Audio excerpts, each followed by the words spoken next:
भक्त जो होगा वो कभी खाली बैठ ही नहीं सकता है, क्योंकि भक्त का मतलब होता है कि किसी के गुण आदर्श को अपना करके उसके अनुसार अपने जीवन को चलाना।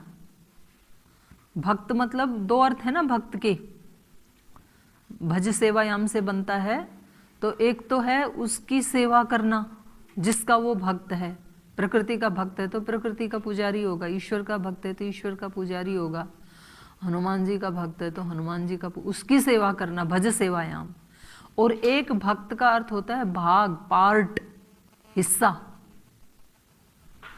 तो भक्त मतलब भाग, तो वो उसका ही भाग है, जिसका वो भक्त है वो उसी का भाग है, जिसका भक्त है। तो ईश्वर का भक्त है तो वो ईश्वर का ही एक अंश है, ईश्वर का एक अंश माना है जीव को। ईश्वर अंश जीव अविनाशी, ऐसे कहा ना। तो जब ईश्वर इतने सारे कर्म करता है, इतनी बड़ी सृष्टि को बनाना, फिर इसको चलाना, फिर सबका भरण पोषण करना, फिर प्रलय करना, एक परिवार को चलाना, एक संस्थान को चलाना कितना कठिन है। जो चलाते हैं उनको पता होता है, एक संस्थान को या एक छोटे से घर को भी जो माता पिता चलाते हैं तो उनको पता है कि कितनी मुश्किल से चलाया जाता है। और फिर वो तो कुछ समय के लिए चलाया जाता है, जो शाश्वत काल के लिए। क्योंकि संसार में तो जो घर चलाते हैं उनकी ड्यूटी मुश्किल से 15-20 साल आती है, 20-25 साल तक तो माता पिता चलाते हैं, तो बच्चों को पता ही नहीं होता घर कैसे चल रहा है। मुश्किल से 25 साल से 50 साल या 60 साल तक ड्यूटी होती है, उसके बाद उनके बच्चे संभाल लेते हैं। तो ये तो 20-25 वर्ष का काल है, लेकिन जिसको शाश्वत काल के लिए वो चलाना है, और इतना बड़ा, इतने लोगों का हिसाब किताब, तो ये इतना लंबा संसार और इतने लंबे समय तक उसको चलाना।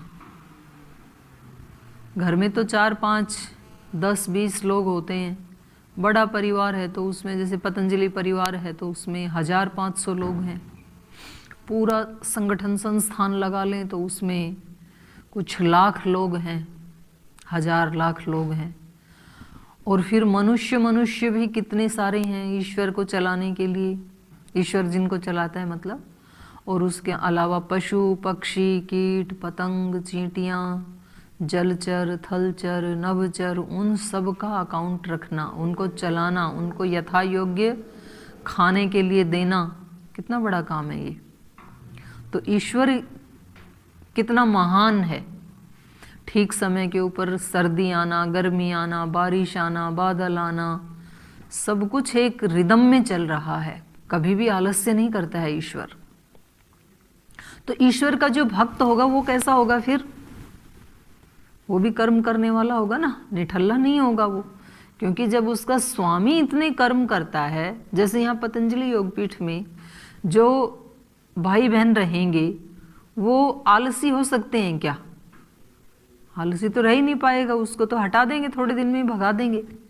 क्यों नहीं रह सकते यहाँ आलसी लोग? क्योंकि जो संस्थान के मालिक हैं पूज्य स्वामी जी महाराज और श्रद्धेय आचार्य जी, तो वो आलसी नहीं हैं। इसलिए यहाँ रहने वाले भी कैसे होंगे? पुरुषार्थी होंगे। जो उनके भक्त होंगे वो सब पुरुषार्थी होंगे। तो जो भक्त होगा वो कभी भी आलसी नहीं होगा। तो वो कर्मयोगी भी होता है जो भक्त होता है। वो उसका क्या होता है भक्त का? वो समर्पित होता है। समर्पित होके आलसी नहीं बैठता है, कर्म करता है। और जब उसको इतना ज्ञान है तभी तो वो ऐसा कर पाएगा कि कर्म तो करूँगा लेकिन कुछ भी फल की इच्छा नहीं रखूँगा। तो जो भक्त होगा वो ज्ञानी भी होगा, कर्मयोगी भी होगा। ऐसे ही जो ज्ञानी है, ज्ञानी के लिए प्रायः हम ऐसे सोच लेते हैं कि वो कर्म करना नहीं चाहता है और वो माला नहीं जपता है, लेकिन कुछ तो कर्म करता है ज्ञानी भी। कर्म से रहित तो रह ही नहीं सकता, एक क्षण के लिए भी नहीं रह सकता कोई भी। तो वो क्या करेगा ज्ञानी? वो कर्म तो करेगा लेकिन फल की आसक्ति से रहित होकर के करेगा। फल में आसक्ति नहीं होगी उसकी। और वो इतनी बड़ी इस व्यवस्था को चलाने वाला है, उसका ज्ञान भी यदि उसको है ही ज्ञानी को, तो ज्ञानी को ज्ञान नहीं होगा तो किसको होगा? तो वो भक्त भी है। तो जो हमारे शास्त्रों में ये कहा जाता है कि ज्ञान सबसे पवित्र है, ये ठीक है, लेकिन ज्ञान के साथ कर्म और भक्ति दोनों जब मिलते हैं तब ही ज्ञान पूर्ण होता है। ऐसे ही भक्ति के साथ जब कर्म और ज्ञान दोनों मिलते हैं तब भक्ति भक्ति बनती है। नहीं तो वो भक्ति कैसी हो जाती है? फिर अंध भक्ति हो जाती है, फिर वो लड़खड़ा जाती है थोड़ी देर चल करके।